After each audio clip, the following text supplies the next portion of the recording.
This is Democracy Now!, democracynow.org, The War and Peace Report. I'm Amy Goodman with Aaron Maté. Well, as we continue to talk about Ferguson, I want to turn back to President Obama. On Monday, he reflected on previous federal efforts to address police brutality. Obama said this time will be different because he's personally invested in change. Part of the reason this time will be different is because the President of the United States is deeply invested in making sure that this time is different. When I hear the young people around this table talk about their experiences, it violates my belief in what America can be. That's President Obama at the White House yesterday, having meetings around police-community relations and the militarization of police. We're joined now by James Peterson, Director of Africana Studies and Associate Professor of English at Lehigh University, author of The Hip-Hop Underground and African-American Culture Beneath the Surface. Welcome to Democracy Now!, Professor Peterson. Can you respond to how President Obama is dealing with this crisis in Ferguson? Well, I think it's interesting. I think people found his original responses to the crisis somewhat lacking. And the pressure of the people, all of these organized, strategic instances of civic unrest, the die-ins, the different marches, and the different sort of ways in which these things are organized across the nation, demand and really command a certain kind of response from the office of the president. And so I think that was the response that you saw yesterday. And obviously, there's a couple of pieces here that I think are important. One, for him to hear people out, to hear the activists on the ground. Note well here, the president is well aware of the challenges that young people of color and poor people face in certain communities with police forces that are charged with protecting and serving them, but ultimately end up containing and terrorizing them. So he's aware of that, but this is important political theater for him because the pressure from the public is what creates space for this administration to move on something like this. And I think that's why you see the policy initiative, some $260 million for community policing, although I think we got to kind of dig deep and see exactly what that training is going to be like. And as you pointed out earlier in the earlier segment, even though we can see changes at the federal level, a lot of these problems are operating at the state level and at the municipal level. And so although the feds can be a model, we are going to need more oversight in the sort of what I refer to as a radical reordering of what local law enforcement looks like in order to see some justice out of some of these instances that we've been dealing with over the last several years, actually. I want to hone in on some of President Obama's rhetoric and get your response. When he talks about issues of racial injustice, it seems like it's often framed in this language of a subjective emotional experience. In his comments on Monday, I counted the word feel 4 times. He says, that's right, young people of color do not feel as if they're being treated fairly. Young people feeling marginalized instead of as an actual reality. Does this language minimize the actual reality of what's happening? Well, I don't want to minimize the affective nature of these things. It is about how people feel. That's important. But that's not strong enough language, in my opinion, because the reality is a young black person is teenagers 21 times more likely to be murdered at the hands of police. And that's just from the data that we have. That's not a full accounting of the data. That's just the data that we have access to. 21 times more likely to be murdered than his or her white counterparts. That's not a feeling. Those are actual facts. There's data. We have all of these sort of cases that have risen to the level of international sort of media attention, everything from Michael Brown, Tamir Rice, Eric Garner. We can go back into the years and look at other instances of this and see certain names bubble up to the surface. So you have that sort of sensational data, but beneath the surface of that, there are hundreds, if not thousands, of these kinds of cases that don't rise to that level of attention. And so that's actual data. People are dying at the hands of law enforcement, and that's not even taking into account the data that we know around stop and frisk, around police stops, period, about police brutality and police harassment. It doesn't take into account a full range of other unfortunate situations when we look at the contact between police forces and the communities with which they're charged to protect. And so there's real data here. This is not just about how people feel. That's not to minimize people's feelings about it, but I think to just talk about the affect is not enough to get at the hardcore data that sort of underwrites all of these issues and problems that we're wrestling with. On Monday, President Obama said his new task force will come up with concrete recommendations on building public trust in police forces nationwide. They are going to co-chair a task force that is not only going to reach out and listen to law enforcement, community activists, other stakeholders, but is going to report to me specifically in 90 days with concrete recommendations, including best practices for communities where law enforcement and neighborhoods are working well together. How do they create accountability? How do they create transparency? How do they create trust? And how can we at the federal level work with state and local communities to make sure that some of those best practices get institutionalized? As President Obama is speaking, he is sitting next to Police Chief Charles Ramsey. That's Charles Ramsey, the commissioner of the Philadelphia Police Department.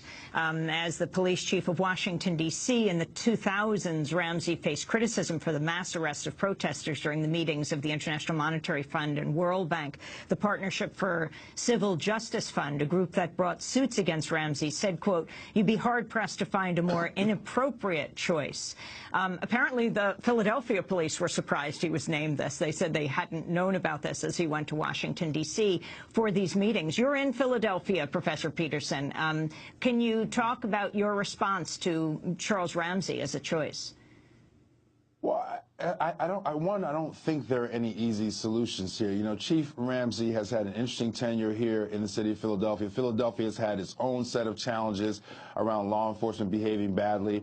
I think for the president's perspective, he wanted to get a law enforcement officer who had some experience in cities that have had these challenges, just so that he would have the bona fides of having the experience of understanding how do you sort of repair some of these issues and challenges. But unfortunately, it's not a strictly law enforcement problem to be solved, right? What Ashley was saying in the previous segment is really, really important here. And again, politicians don't want to hear this, but there's a longer haul here, the long, hard work of working with things like racial bias. There's been a new study out on superhumanization bias, which I think really informs some of these issues. And unless the trust can't be rebuilt. Explain what you mean by the superhumanization bias. Well, there's racial bias. People make decisions based upon what their perceptions of race are. But there's new data out around superhumanization bias, where if you go back to the data or the transcript of the grand jury, when you have Darren Wilson referring to Michael Brown as a demon, or referring to him as feeling like he was like Hulk Hogan, or if you think about the reporting around the shooting of Tamir Rice, where they felt that he was a 20-year-old and he's a 12-year-old kid, that's what we might refer to as a superhumanization bias, where whites see black people as literally being superhuman, as being able to endure more pain, as being older than they are, stronger than they are, faster than they are, in some instances more evil or more demonic than they are. And unfortunately, that kind of bias has had some awful consequences once it's really present in an interface between a law enforcement officer and an unarmed civilian.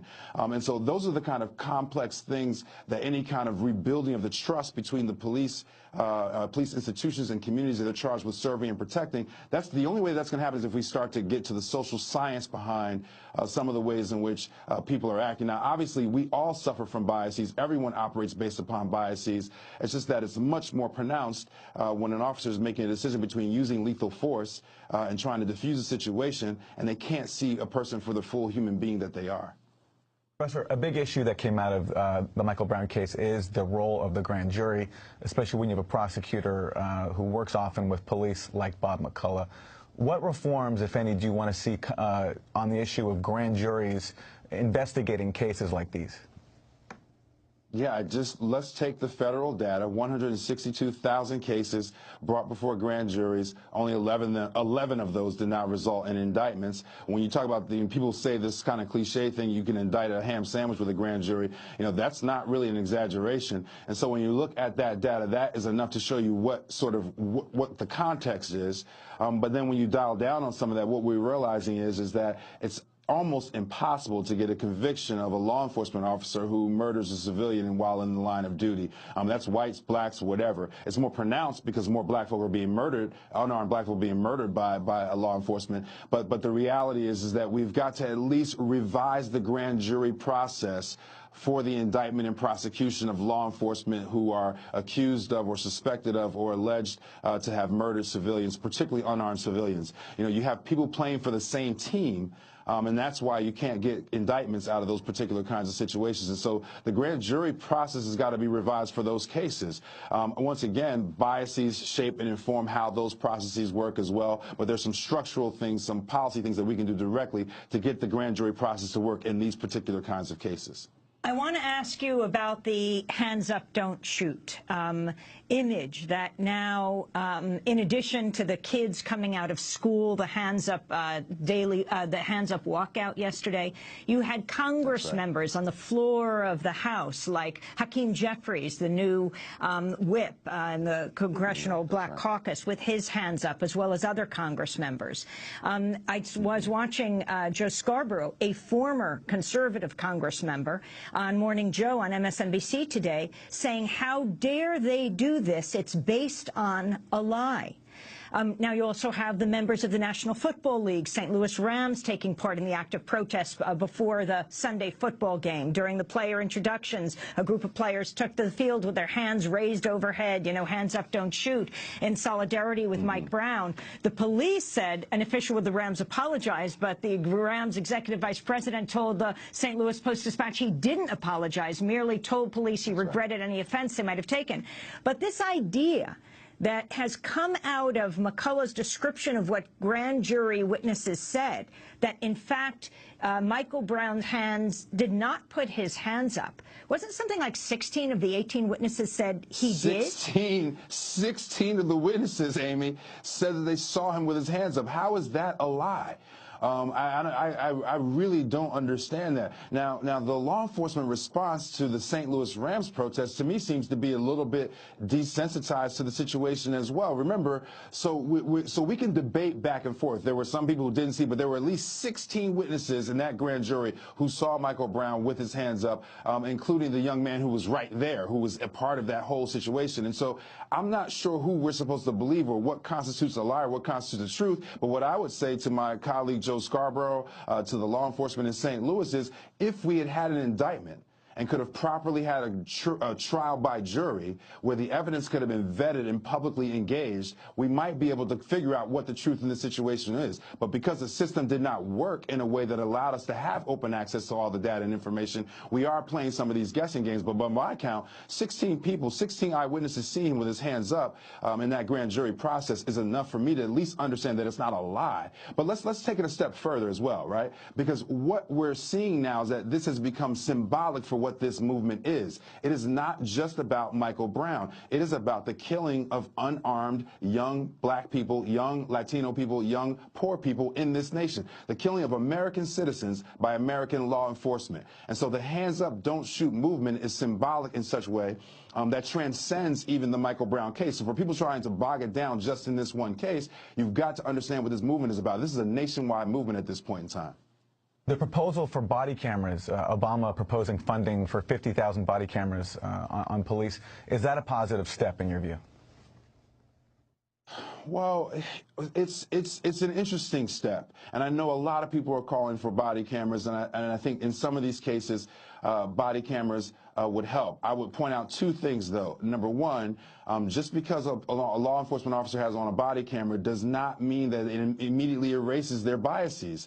And we've seen it in some communities where it's sort of reduced police brutality and reduced some of these incidents, and that's all well and good. But I would say first that we still need the long, hard work of changing the culture of the United States around issues of race and racial bias. But then number two, I'm deeply concerned about the surveillance issues that go along with this. Remember, so these body cameras, I'm assuming, are going to go to the communities with the highest crime rates, which are communities that also have the highest concentrations of poverty, and communities that also have the highest incidences of police brutality and police misconduct.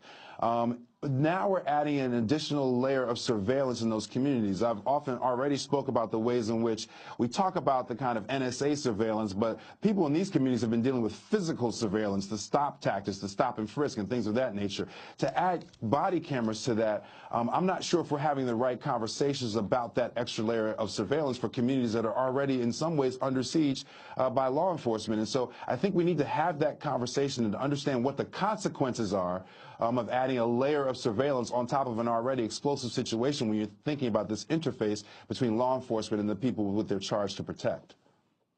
James Peterson, we want to thank you very much for being with us, Director of Africana Studies and Associate Professor of English at Lehigh University, also a contributor at MSNBC. Professor Peterson's the author of The Hip-Hop Underground and African-American Culture Beneath the Surface.